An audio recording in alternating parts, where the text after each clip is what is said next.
Semana passada eu falei sobre aquelas frases de Jesus: vinde a mim, vocês cansados e sobrecarregados, eu vos aliviarei. Então eu falei muito sobre a graça, o acolhimento de Jesus. Jesus, aliás, não é só Jesus, mas se a gente pensar em Deus, na revelação de Deus, no conhecimento de Deus, mas inclusive na pessoa de Jesus, há sempre uma relação paradoxal em Deus. Há muitos paradoxos, aquelas coisas que parecem ser irreconciliáveis, mas com Deus funciona.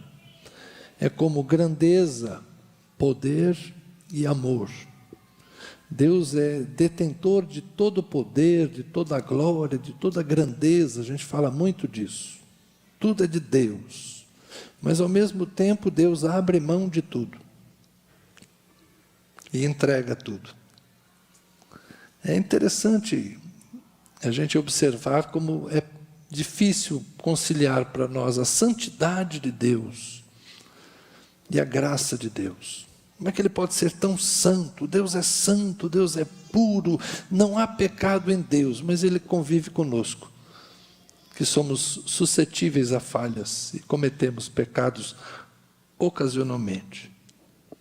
Se você se converteu, se você está em Cristo, você é uma nova criatura, pecado não é a tua realidade cotidiana. Pecado é um acidente na sua vida. Mas, apesar disso, Deus convive conosco. Então, quando a gente fala de um Deus santo, é um Deus separado. Mas Ele não é tão separado assim. Ele deixou a sua glória, veio aqui, andou conosco. Então, são estas coisas que parecem ser opostas, por isso paradoxais. Mas Deus é assim, Deus está acima da nossa capacidade de compreensão, mas Ele se resolve bem. Deus se resolve. Deus não tem as crises que nós temos de identidade, Deus sabe quem Ele é. O nosso desafio é compreendermos Deus na sua grandeza. E semana passada, então, eu falei desse convite que Deus nos faz em Cristo Jesus, para virmos a Ele. Mas, curiosamente, nessas mesmas passagens, muito próximos a elas, estão as palavras em que Jesus fala sobre juízo. Ao mesmo tempo que Jesus é graça, Jesus é justiça. E justiça é uma palavra que aparece com muita frequência. Essa semana, mais uma vez, em algum noticiário de algum acidente, de algum crime que aconteceu, a gente vai lá e escuta alguém falando: eu quero justiça. Eu quero justiça. Meu filho morreu, meu marido morreu, eu quero justiça. Mas o que muitas vezes as pessoas querem não é justiça, é vingança. Se a gente pensar bem, o que muita gente gostaria é vingança. Não é necessariamente justiça. Vamos dar um exemplo. Um jovem bebe, dirige e mata alguém. Tirou a vida de alguém. Foi um jovem irresponsável.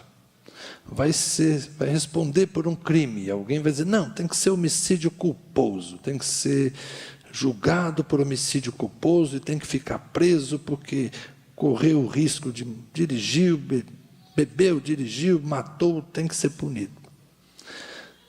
Mas se fosse seu filho, aí talvez você dissesse: tem 20 anos, não tem juízo, saiu, estava lá com os amigos e, puxa vida, não é um menino mau, é um menino bom, cometeu um erro, agora vai ficar preso porque uma noite, vocês entendem? Então, a nossa percepção de justiça depende muito de onde nós estamos. Esses dias eu estava vendo mais uma vez as pessoas falarem lá da tragédia que aconteceu em Santa Maria 10 anos atrás. Um incêndio numa boate, morrem mais de 286 pessoas. E as pessoas falam: ninguém foi preso. 10 anos, ninguém foi preso, não houve justiça. As famílias gostariam que alguém pagasse por aquilo, né? Mas como é que você vai justificar, ou digamos assim, condenar, melhor dizendo, alguém por uma tragédia desse tipo, que não foi uma tragédia, não foi um atentado terrorista planejado, foi um ato impensado, uma coisa burra que se fez num lugar inadequado. Então, há uma série de responsáveis. É uma série de pequenos incidentes que transformaram aquilo numa grande tragédia. Mas quem vai responder por aquilo? O bombeiro que deu o laudo autorizando? Ah, não, tem que ser o comandante do bombeiro. Mas você acha que o comandante do bombeiro sabia que deram um laudo para uma boate que tinha uma espuma, que alguém acendeu um negócio lá dentro? Vocês compreendem a complexidade? Então, aquilo que às vezes a gente chama justiça, nada mais é do que vingança. E depende do lado que você está, você entende que a graça é mais importante que a justiça. E se você estiver do outro lado, você vai dizer, a justiça é mais importante do que a graça. Como é que o Evangelho nos apresenta esse Jesus, que é graça, que é perdão, que é acolhimento, que é amor, que é reconciliação com Deus, mas ao mesmo tempo, ele tem o seu lado de juiz, tem o seu lado de alguém que traz um reino que traz consigo implicações. Vamos observar, primeiro, o texto de Lucas, capítulo 10, é muito próximo do texto que eu li semana passada. Lucas, capítulo 10, pode ser a partir do verso 8. Lucas 10, 8. Quando entrarem numa cidade, Jesus está falando com os discípulos que ele enviou, os mesmos 70 que eu falei semana passada. Quem não estava aqui semana passada, vai lá no YouTube, está lá. Quando entrarem numa cidade e ali forem bem recebidos, comam do que lhes for oferecido. Curem os doentes que nela houver e digam ao povo dali, o reino de Deus se aproximou de vocês.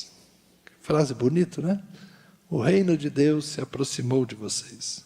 Porém, quando entrarem numa cidade e não forem bem recebidos, saiam pelas ruas dizendo, até o pó desta cidade que grudou nos nossos pés, sacudimos contra vocês.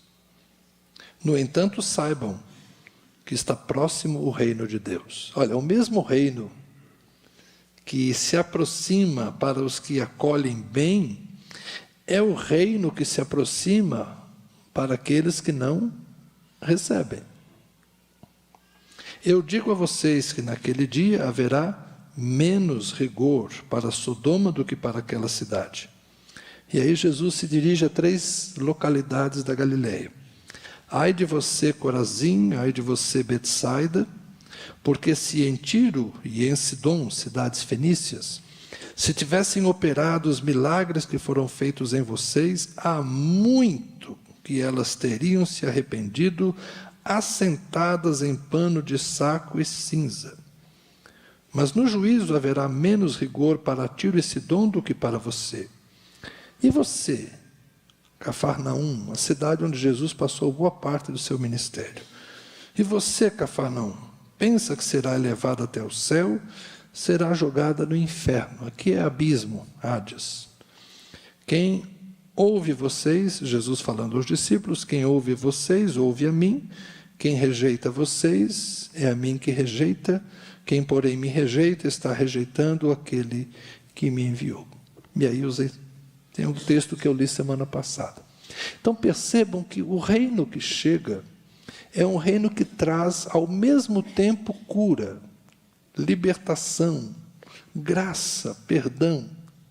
Quando a mensagem do Evangelho chega e as pessoas, a cidade, a localidade recebe de bom grado, a notícia é: o reino de Deus está próximo de vocês, aproximou-se de vocês, chegou entre vocês. E o que o reino de Deus traz?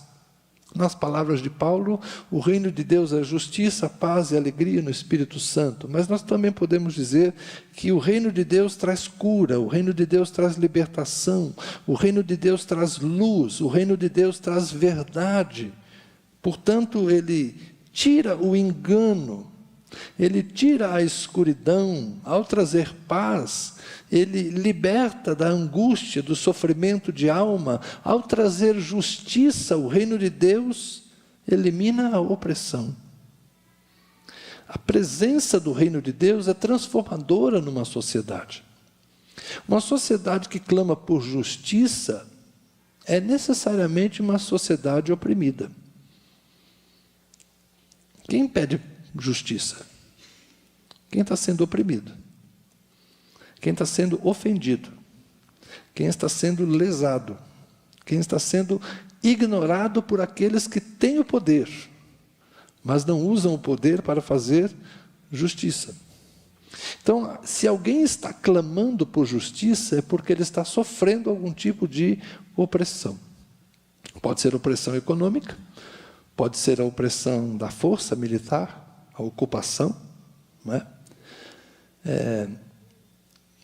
Eu tenho receio, às vezes, de entrar nos exemplos de hoje, porque os exemplos de hoje parecem que estão associados sempre com política, não é? Mas, digamos, se você está em Gaza e é um cidadão palestino, você se sente invadido por uma força que é Israel. Se você é israelense, você se sente no direito de invadir, porque você está procurando proteger o país dos terroristas. Vocês entendem como é difícil entender a lógica deste mundo? Todo mundo se sente oprimido. Todo mundo se sente no direito de usar a força. E como é que o reino de Deus pode trazer justiça entre israelenses e palestinos? Como é que o reino de Deus pode trazer justiça entre ucranianos e russos? Como é que o reino de Deus vai trazer justiça na Venezuela? Dia de eleição hoje na Venezuela. Sabe Deus o que vai acontecer. Espero que não seja nada além do que paz. Como é que o reino de Deus pode trazer justiça em Mianmar, na Ásia, no Iraque, lá com os curdos, e em tantos outros lugares do mundo onde há opressão? São milhões de pessoas hoje desalojadas. Eu estava vendo aquela infeliz abertura da Olimpíada, e a única coisa que eu achei interessante foi quando apareceu um grupo de atletas que são promovidos pela Acnur, pelo Movimento das Nações Unidas, e eles são refugiados. Eles não têm pátria, eles não têm país, eles não têm bandeira, mas eles estão competindo sob a bandeira da ONU, porque são atletas que estão vivendo nos acampamentos de refugiados. Nenhum refugiado, por enquanto, ganhou uma medalha, mas eles estão lá mais uma vez tentando, para dizer que aquelas pessoas que não têm nem um passaporte, que não tem nenhum documento de um Estado dizendo quem ele é, ele está lutando pela sua identidade, ele está praticando o seu esporte. Foi a única coisa bonita que eu vi naquela porcaria de abertura. Misericórdia. Ridícula, né, gente? Mas tudo bem.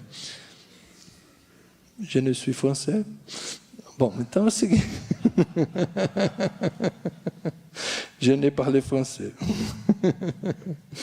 É o seguinte, gente.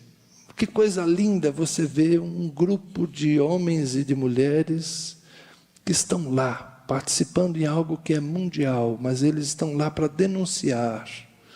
De certa forma, é uma denúncia, dizendo que há alguns milhões de pessoas sendo oprimidas, que estão nas regiões de fronteira, foram expulsas do seu país, mas não foram aceitas do outro lado, e eles estão vivendo em tendas, em acampamentos, há anos nesta condição.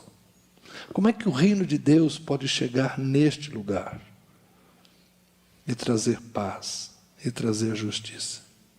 Esta é a pergunta que nós precisamos responder.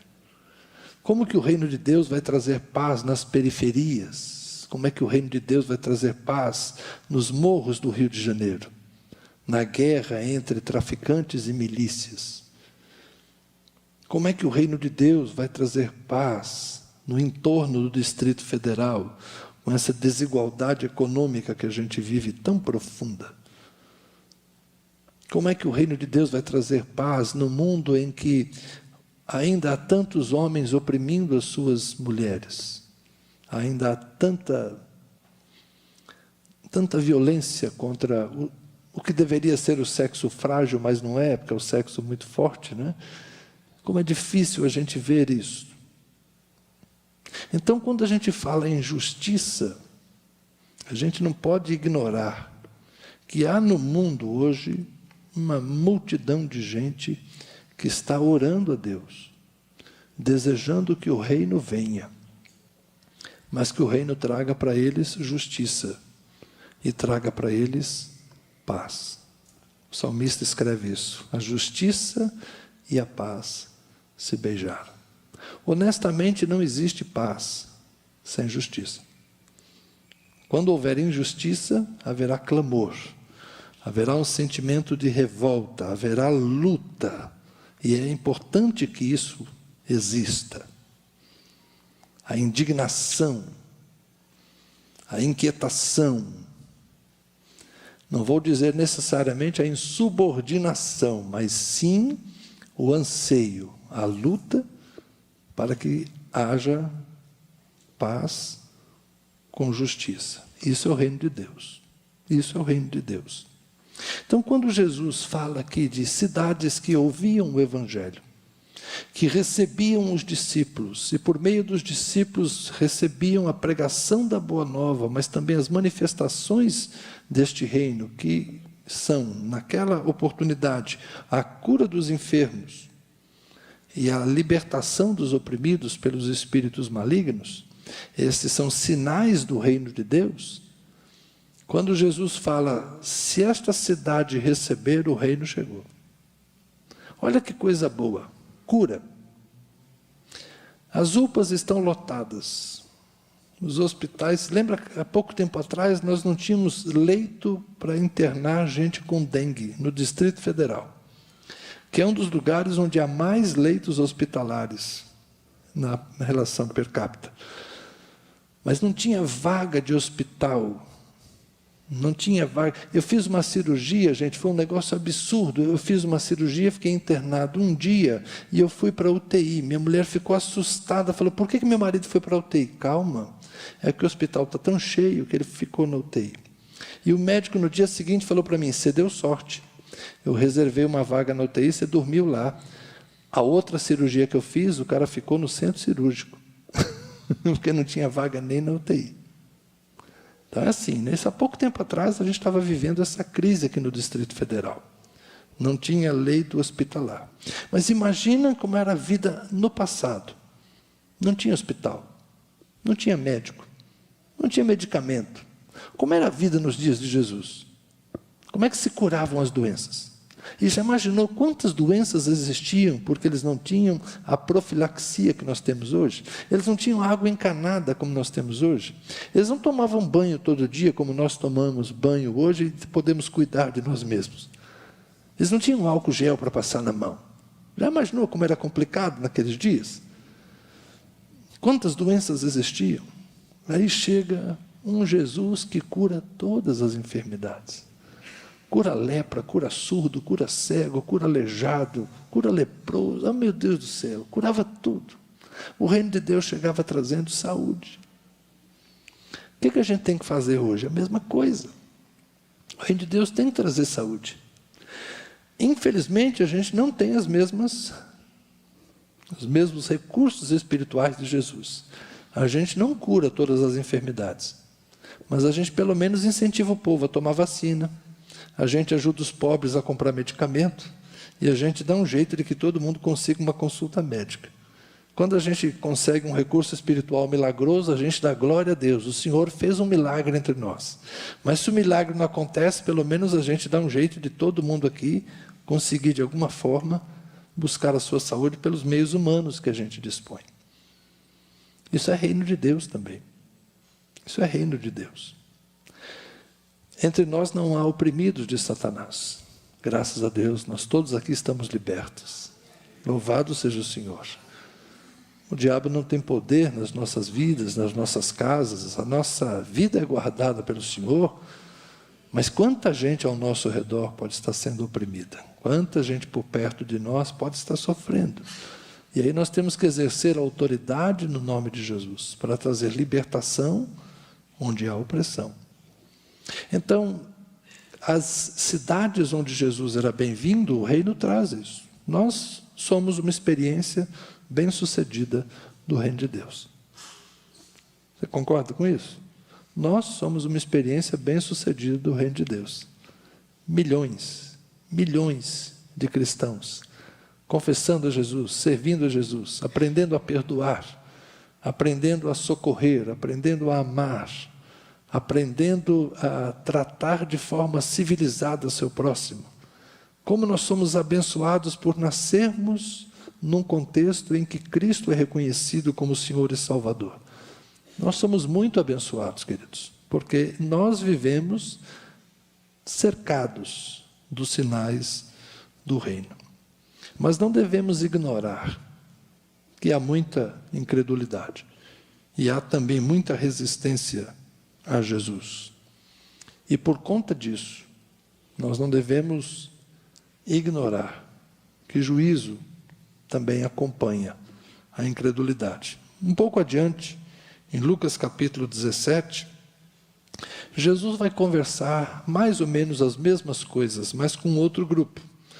Lucas 17, 20, diz assim: indagado pelos fariseus sobre quando viria o reino de Deus, Jesus lhe respondeu. Veja que aqui não são os discípulos, são os fariseus, aqueles que se opunham a Jesus. Já que Jesus falava tanto em reino de Deus, eles perguntaram: quando é que vem, afinal, esse reino de Deus?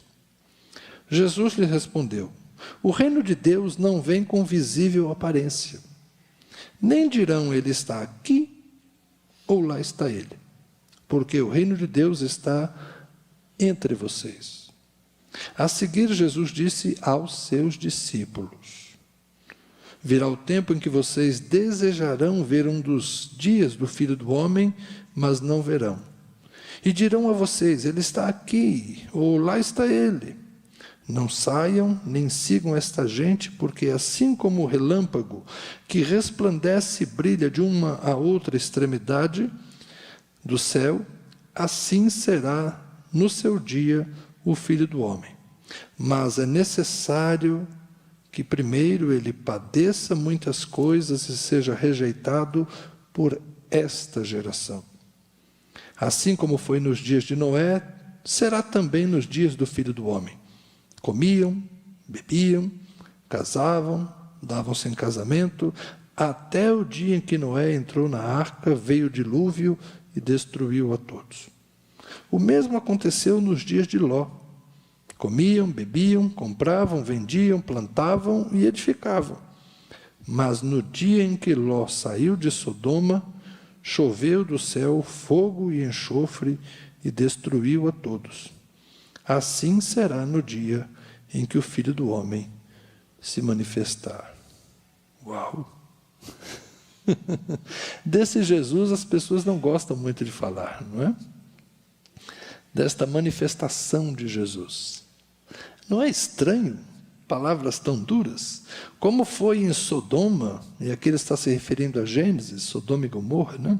Choveu do céu fogo e enxofre, destruiu a todos. É provável que tenha sido lá um tipo de erupção vulcânica. Há uma suspeita também de que foi um meteoro. É interessante essas análises que se faz hoje, não é? Ou alguma coisa que veio do céu, ou alguma coisa que eclodiu, explodiu da terra. Lá é uma região muito estranha, pertinho ali do Mar Morto, não é? A maior depressão que a gente tem na Terra.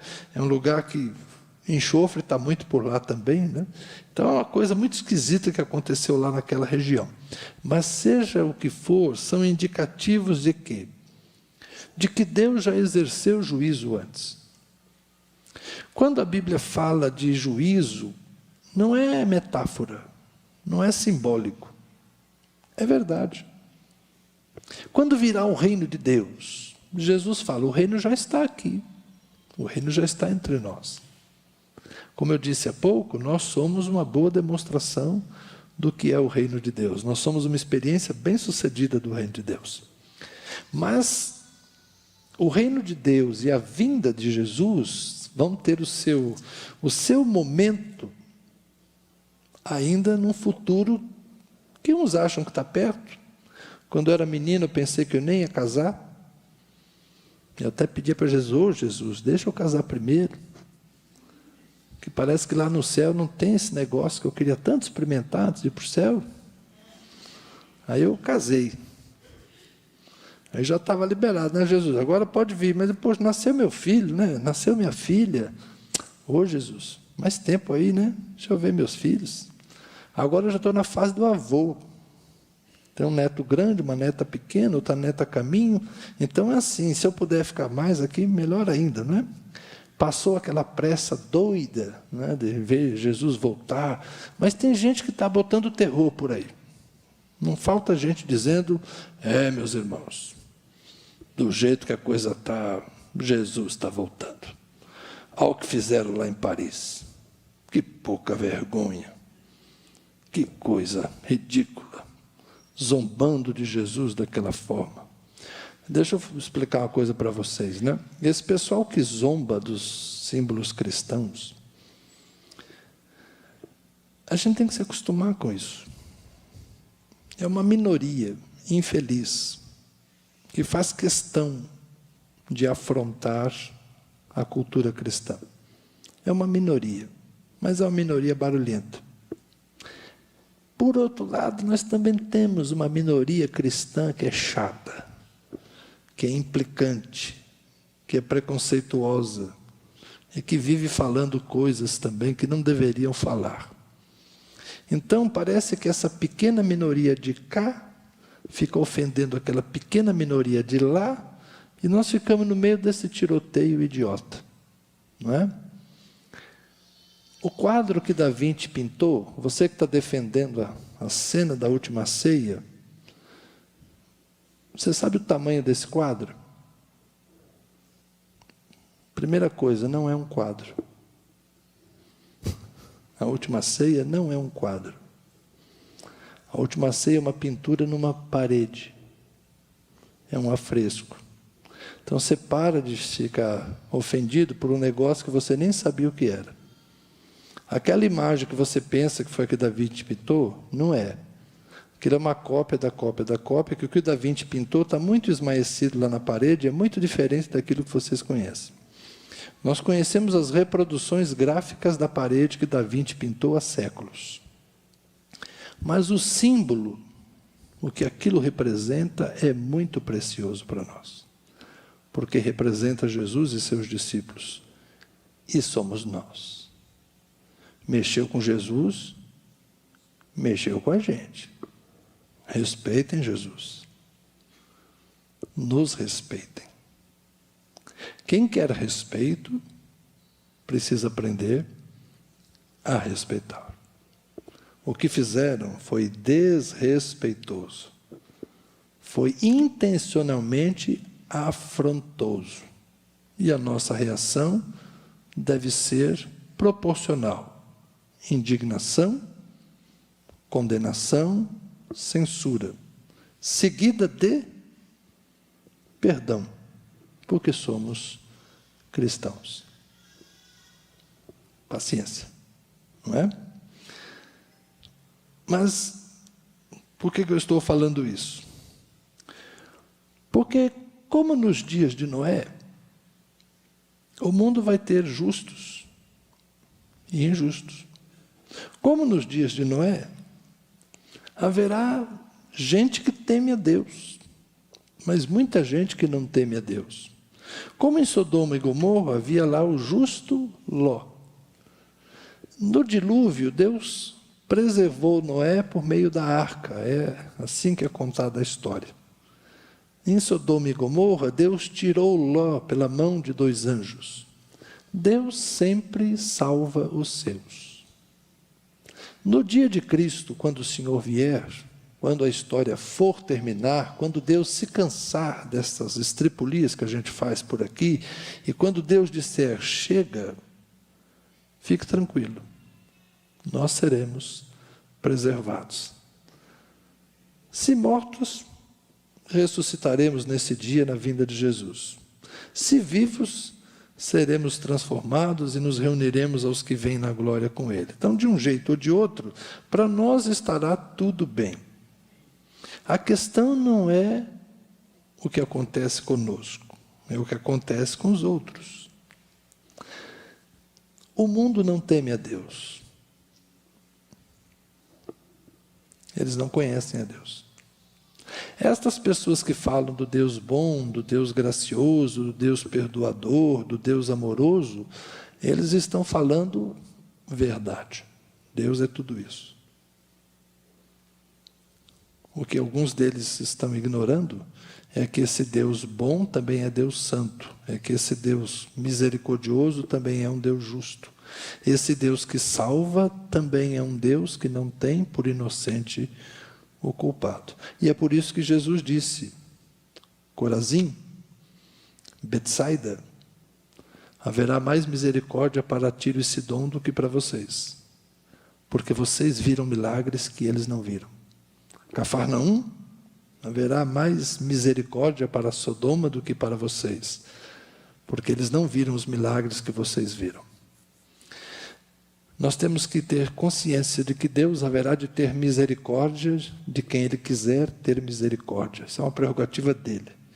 Ele já disse que é assim: eu terei misericórdia de quem eu quiser ter misericórdia, e eu me compadecerei de quem eu quiser me compadecer. Isso é prerrogativa de Deus. É por isso que Ele é Deus. Ele pode dizer isso. E Deus exercerá a justiça da forma que Ele entende, sobre quem Ele entende, na hora que Ele entende, como Ele entender. Não subestimemos a justiça de Deus. Ela é tão severa quanto é grande a graça de Deus. A justiça de Deus pode ser tão dolorida como é salvadora a mão generosa de Deus. Esse nosso Deus é um paradoxo. Esse nosso Jesus que veio salvar é o mesmo Jesus que no dia da sua glória, quando vier, vai resgatar os seus, mas vai desprezar aqueles que o desprezaram. E é por isso que Jesus disse: quem me confessar, eu confessarei diante do meu Pai. Quem me negar, eu negarei diante do meu Pai. Eu estou falando aqui para um auditório de cristãos, de gente que confessa Jesus. Permaneçam. Permaneçam até o fim. Porque em Cafarnaum, em Corazim e em Betsaida, eles tiveram a oportunidade e rejeitaram. E por terem rejeitado a oportunidade que tiveram, haverá maior rigor para eles. Vocês, jovens, que estão sendo criados aqui na igreja, agradeça a Deus. Você tem uma oportunidade que muitos gostariam de ter e não tiveram. Você que ouve o Evangelho, agradeça a Deus. O Evangelho é graça, o Evangelho é poder, o Evangelho é salvação para quem crê. Mas o Evangelho se torna juízo para aquele que o rejeita. Então, cabe a mim e cabe a você levarmos em consideração isso, que esse nosso Deus, tão bom, tão generoso, tão abençoador, tão perdoador, é um Deus que nos convida também à santidade, ao compromisso, à verdade. Nos convida à justiça e nos convida à paz. Que a nossa vida reflita esses valores do reino de Deus. Que a gente leve a sério um evangelho que para nós é salvação, que para nós é vida, que para nós é graça, mas que para muitos, infelizmente, por terem rejeitado o Filho de Deus, não lhes restará outra coisa senão a inexistência. Que Deus tenha misericórdia dos seus e de tantos que ainda não o conhecem. Vamos orar? Senhor, estamos em um mundo tão conturbado, Senhor. Tantas religiões, tantas mensagens, tantas vozes, tantos clamores, tantos gurus, tantos profetas, tantos livros sagrados, tantos ídolos novos, Senhor. O dinheiro, Senhor, esse novo Deus que requer tanta adoração nos dias de hoje. A escravização do dinheiro, Senhor. Ah, Deus, quantas pessoas cujo coração poderia estar quebrantado na Tua presença, mas estão endurecidos, porque têm amado o pecado, porque têm amado este mundo, têm amado a glória deste mundo. Quantos estão, Senhor, cegos, incapazes de ver a verdadeira luz que veio ao mundo? Quantos estão obstinadamente resistindo ao Evangelho, Senhor, por decidirem levar uma vida leviana, promíscua, indecente, pecaminosa, afrontosa aos Teus olhos? Quantos, Senhor, que tiveram oportunidade, tendo conhecido o caminho da verdade, se desviaram dele, porque amaram mais este mundo do que a glória de Deus? Como nos Teus dias, Jesus, como aquela geração que foi rejeitada em Jerusalém. Quantos, Senhor, na nossa geração estão sendo rejeitados? Quantos, Senhor, que poderiam estar caminhando na luz do Evangelho, vivendo no reino de Deus por suas escolhas insanas, estão se deixando acorrentar, prender mais uma vez pelo pecado que já haviam vencido. Ajuda, Senhor, aqueles dos nossos filhos, parentes, amigos, que nós hoje lamentamos estarem afastados do Evangelho, afastados de Cristo, afastados da luz, afastados até mesmo da graça perdoadora, porque decidiram pecar deliberadamente. Dá-nos a nós, Senhor, a oportunidade de irmos a eles, estender-lhes a mão, a destra da comunhão, ajudá-los a voltar, Senhor, para o caminho da graça, para o caminho da paz, para uma vida reconciliada contigo. Ajuda-nos, Senhor, também a termos os olhos atentos a este mundo que ainda não te conhece, a estes milhões, Senhor, bilhões de pessoas que estão no mundo sem compreender Jesus Cristo como Senhor e Salvador. Que nós sejamos uma igreja luminosa, Senhor, que a Tua igreja na terra se arrependa e se converta verdadeiramente a Ti, para que a Tua igreja seja um sinal do reino, Senhor. Que a Tua igreja propague justiça e paz e não violência, como já fez tantas vezes. Senhor, nós queremos confessar os nossos pecados, confessar a fragilidade da nossa fé, Senhor, confessar a inconstância do nosso caminho, para pedirmos que a santidade nos preserve, que a justiça se estabeleça, e pela justiça, Senhor, nós vejamos o fruto da paz. Ajuda-nos nós, pessoalmente, Senhor, como igreja local, a vivermos uma vida santa, uma vida piedosa, uma vida inspiradora. Que os casamentos, Senhor, sejam abençoados, que as relações pais e filhos, filhos e pais, sejam relações abençoadas, bem-sucedidas. Que marido e mulher, Senhor, vivam em dignidade nos seus lares. Que nós sejamos retos em nossos compromissos, todos eles, Senhor. Sejam os compromissos familiares, os compromissos financeiros, os compromissos éticos com o nosso país, com o nosso trabalho. Seja, ó Deus, nos nossos relacionamentos pessoais, com os nossos amigos, que nós sejamos gente santa, gente piedosa, gente crente, convertida ao Senhor. Que a nossa vida, Senhor, seja inspiradora, que haja amor, perdão, reconciliação, Senhor, e que a gente possa andar mais perto de Ti, Senhor, para aclamarmos o nosso Rei, como Ele foi aclamado em Jerusalém, para nos prostrarmos diante do Senhor, como fazem os anciãos na Tua presença, para lavarmos os teus pés com as nossas lágrimas de quebrantamento, quando assim necessário. Que assim seja, Senhor, e a tua igreja possa viver em santidade nesses tempos tão turbulentos. Em Cristo oramos. Amém.